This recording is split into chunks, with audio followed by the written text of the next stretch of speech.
नमस्कार, आदाब। मैं खुशबू अख्तर पल पल न्यूज़ के यूट्यूब चैनल और फेसबुक से हम इस वक्त लाइव हैं और जैसा कि आप देख रहे हैं मेरे पीछे, हम इस वक्त जामा मस्जिद की उस गली में खड़े हैं जहां पर हमेशा लोग रहते हैं, आवाम रहते हैं और वहां पर तमाम लोग उन मुद्दों को लेकर खड़े रहते हैं। लेकिन दिवाली की अगली सुबह अगर हम यहाँ आज खड़े हैं तो उसके पीछे एक अहम वजह है कि कल दिवाली की रौनक के चलते जहां पर सबसे ज़्यादा भीड़, सबसे ज़्यादा रौनक होनी चाहिए थी, वो गली भी सूनी थी।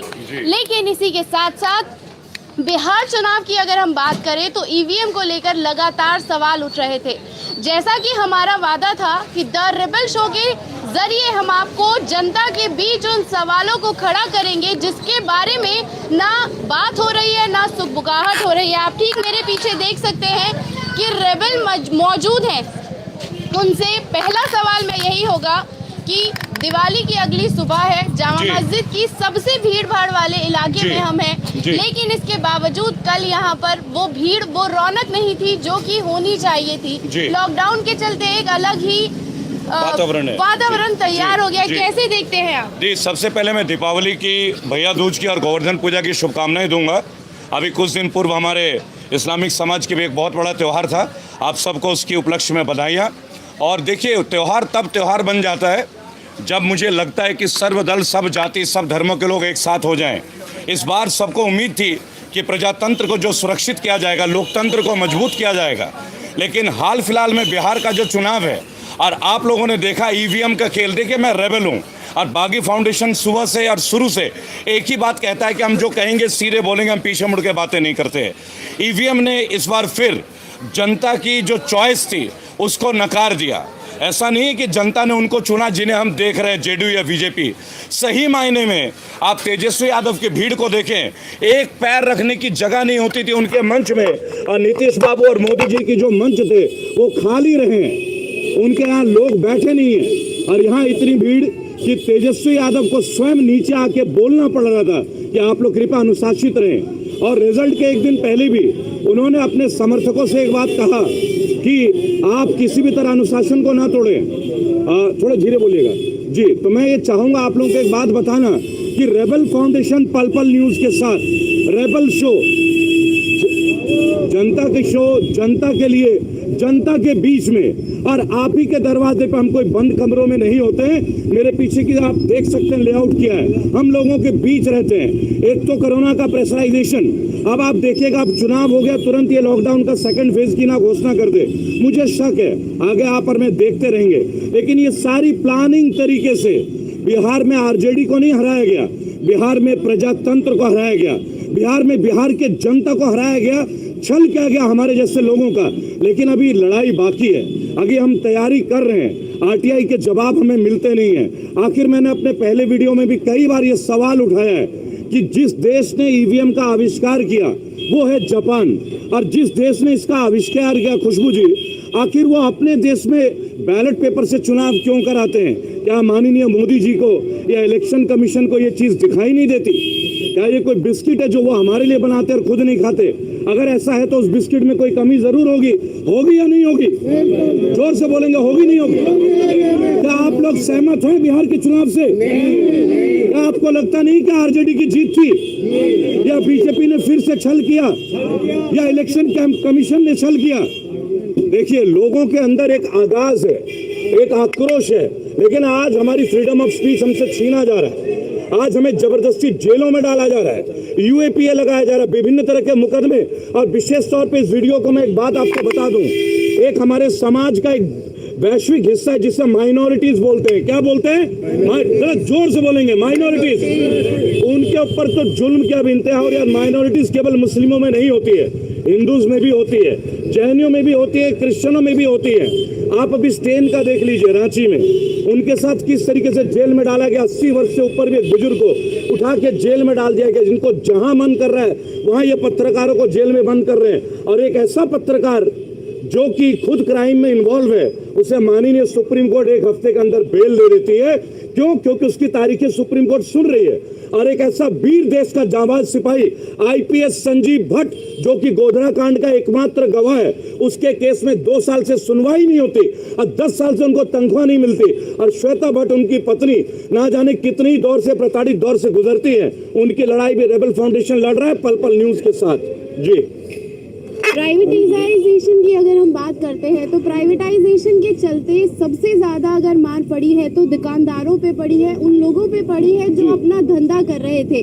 लेकिन आज मैं ये जानना चाहूंगी कि ये प्राइवेटाइजेशन को आप लोग किस तरीके से देखते हैं, क्योंकि हर दिन एयरपोर्ट बिक रहे हैं, तमाम चीजें बिकी जा रही हैं, लेकिन सबसे ज्यादा अगर कोई नुकसान में है तो वो सिर्फ और सिर्फ आम नागरिक है।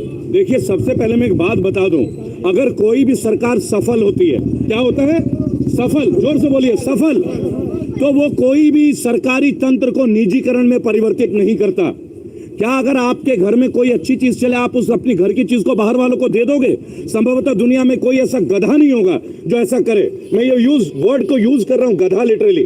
अगर हमारे देश में तरक्की है, अगर हमारे देश में डेवलपमेंट है, और अगर वाकई में हमारे देश में अच्छे दिन आ गए, तो हमारे विभिन्न सरकारी महकमे को जिस तरीके से निजीकरण किया जा रहा है, मैं प्राइवेटाइजेशन नहीं बोलूंगा, निजीकरण, क्योंकि इस वक्त आप देखेंगे वैश्विक और व्यापारिक दृष्टिकोण से भारत में 2 परिवार है जो ऊपर से ऊपर चढ़ता जा रहा है।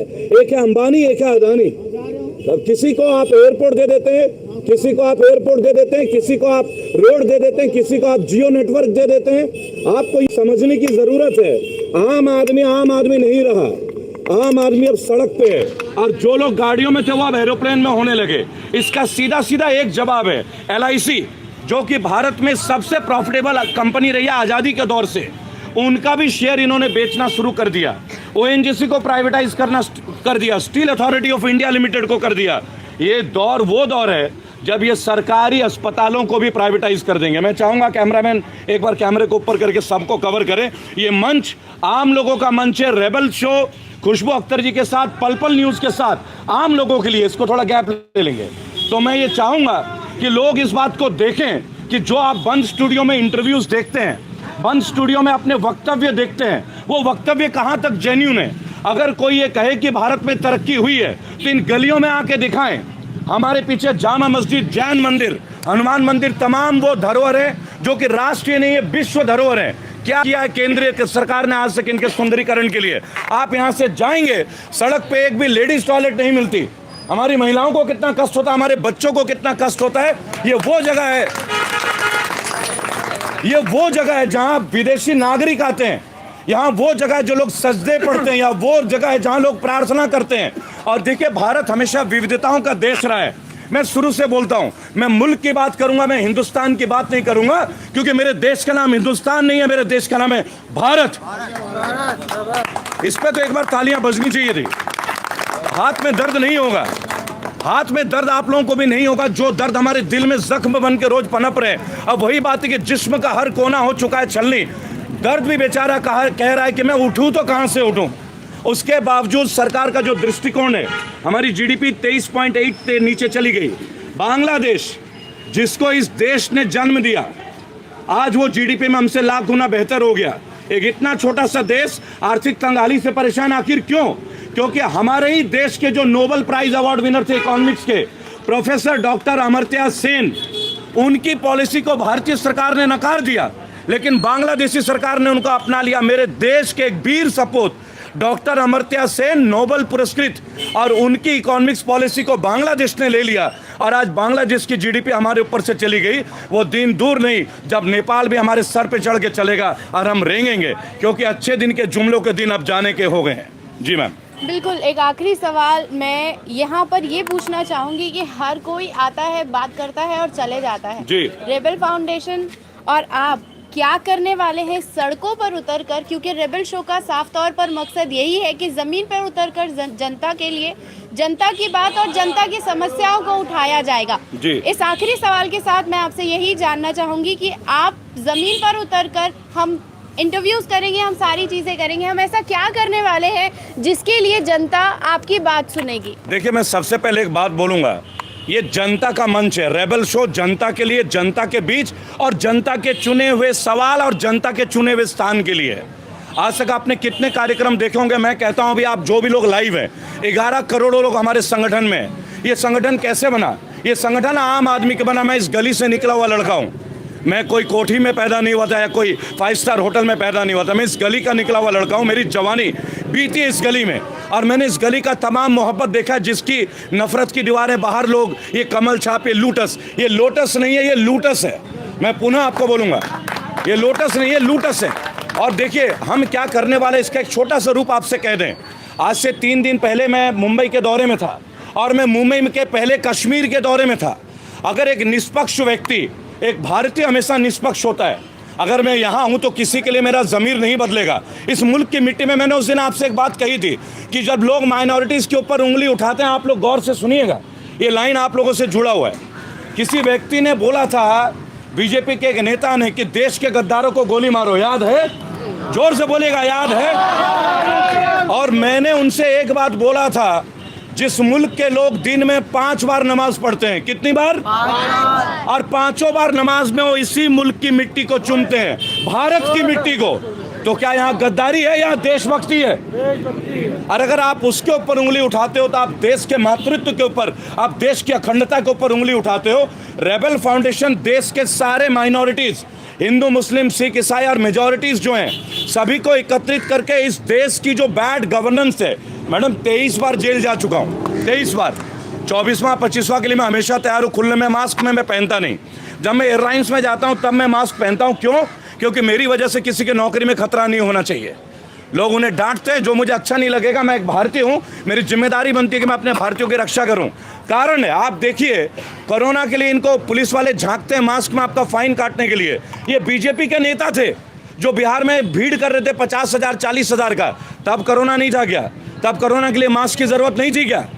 आप समझ रहे हैं मेरी बात? आम आदमी को दंडित करने के लिए 500 रुपए का चालान के लिए, 1000 रुपए के चालान के लिए कोरोना है। लेकिन जब बीजेपी के नेता इस चीज को चौड़े में घूमते हैं, तब इनके लिए चालान नहीं है, तब इनके लिए कोरोना नहीं है। और देखिए, कई लोग ये बोलते हैं कि कांग्रेस के खिलाफ आवाज क्यों नहीं उठाते। अरे मेरे भाइयों, सीधी सीधी बात है, कांग्रेस में दम नहीं है ना। कांग्रेस में तो दम ही नहीं है, सड़क पे उतरती नहीं है। सड़क पे हम जैसे बागी क्यों उतर रहे हैं? हर आदमी क्यों उतर रहा है? जब मजदूर आगे, कांग्रेस आई क्या? तो मैं कांग्रेस की बात क्यों करूं? और केंद्र में बीजेपी की सरकार है, जिसकी सरकार है उससे लड़ेंगे ना। और इस वीडियो के माध्यम से एक बात आपको आज बता दे रहा हूं बहुत क्लियरली, जहां जहां भी बीजेपी की सरकार नहीं है, एक रणनीति के अनुसार ईवीएम के द्वारा, मैं ये शब्द का यूज कर रहा हूं, ईवीएम के द्वारा हर राज्य को हराया जा रहा है। अगर हम इसी तरह, देखिए, इन्होंने बोला, अमित शाह ने, हम सोनार बांग्ला बनाएंगे। क्या बनाएंगे? सोनार बांग्ला, सोने का बांग्ला। अरे भाई, उत्तर प्रदेश को ही बना लेते। उत्तर प्रदेश में क्या कमी है? योगी जी का सुशासन है, बना दो उत्तर प्रदेश को स्वर्ण, हम लूटने थोड़ी चले जाएंगे। अरे आप कर्नाटका को बना दो। मध्य प्रदेश में शिवराज जी 15 साल से हैं, सोना क्यों? हीरे का प्रदेश बना दो भाई, डायमंड प्लेस बना दो। और छोड़ो, गुजरात में तो 20 साल से ऊपर से आपका राज है, आज तक आप गुजरात को तो सोने का बना नहीं पाए। आप चले बंगाल को सोना बनाने। देखिए, बंगाल बुद्धिजीवियों का स्थल है, महान लोगों की जन्मभूमि है। आजाद हिंद फौज का जन्म बंगाल में हुआ। नेताजी सुभाष चंद्र बोस, अशफाकुल्ला खान, इन लोगों की टीम उस समय ऐसी थी जो देश विदेश के लोग आ गए थे। अब ये बंगाल को कुचलना चाहते हैं, इसको हम कुचलने भी नहीं देंगे। अगले हफ्ते में बंगाल जा रहा हूँ। अभिषेक बैनर्जी और ममता जी से मेरी निजी तौर पे मुलाकात हो रही है। और देखिए, व्यक्तिगत तौर पे मैं सभी नेताओं से मिलता हूँ और मैं कोशिश करता हूँ कि उनको सड़कों में ले आऊँ, क्योंकि देश का विपक्ष जो है वो निकम्मा है। जिस देश की जनता बिल्कुल मजबूत है। जनता ने तो खुल के वोट दिया बिहार में, आप लोगों ने देखा था। गलत तो नहीं बोल रहा हूँ मैं? नहीं, गलत बोल रहा हूँ क्या? जनता पूरे आई, लाखों के तादाद पे आई, लेकिन विपक्ष उतरता नहीं है। अब बंगाल की बारी है। अगर हमने बंगाल को रोक लिया तो इनका रथ रुकता है। बेसिकली ये रथ नहीं है, ये टैंक है जो अत्याचार से संबंधित है। जी बिल्कुल। तो आज आपने देखा कि ये हमारा पहला एपिसोड था और द रेबल शो के जरिए हमने वो सारी समस्याओं को आपके सामने रखने की कोशिश की है जिस पर मीडिया बात नहीं करता, क्योंकि मीडिया, या फिर ये कहूँ गोदी मीडिया, साफ तौर पर सरकार की चाटुकारिता में बिजी है। लेकिन आज के वक्त में अगर सड़क पर उतरकर बात नहीं की गई तो उसके बारे में कोई नहीं सोचेगा। और जनता, क्योंकि हमारी ड्यूटी है जनता के सवालों को साफ तौर पर रखने की, तो हमने अपनी ड्यूटी को समझते हुए आपको जनता के बीच में लाकर खड़ा कर दिया है, ताकि सत्ता से सवाल पूछने का हक जनता के पास सीधा हो। अभी के लिए मुझे दीजिए इजाजत। अगले शो में हम अगले मुद्दे के साथ आप लोगों के साथ जुड़ेंगे। शुक्रिया। दोस्तों मैं एक बात आपको बोलना चाहूंगा, खुशबू जी का चैनल पल पल न्यूज अथक प्रयास कर रहा है, निरंतर प्रयास कर रहा है। ये अवॉर्डेड यूट्यूबर है, 2 मिलियन से ज्यादा सब्सक्राइबर हैं। Hats off to this lady. Ladies and gentleman, आप लोग जितने भी लोग इस वीडियो को देख रहे हैं, आप लोग पल पल न्यूज को अवश्य सब्सक्राइब करें। आप लोग रेबल शराननपति फाउंडेशन के साथ आए। मेरे फाउंडेशन का तन मन धन से चैनल पल पल न्यूज का पूरा सपोर्ट है और हम उनके साथ सहभागी रहेंगे। बहुत जल्द अभी मुंबई और कलकत्ता और वेस्ट बंगाल के पूरे दौरे में हम एक साथ जा रहे हैं। आप लोग इनके आगाज को अपनी आवाज बनाइए, इनको समर्थन दीजिए, मैक्सिमम तौर पे अपने कमेंट्स लिखिए, शेयर कीजिए, क्योंकि देखिए सोशल मीडिया में बहुत पावर है। ये केंद्र की सरकार अब सोशल मीडिया पे भी पाबंदी लाने जा रही है। आप लोग एक हो जाएं तो देश एक है। आपका मंच है, अगर आप एक होंगे तो ही हम बचेंगे, अन्यथा ये लूटस दोबारा हम पे राज करेगी। जय हिंद, जय भारत।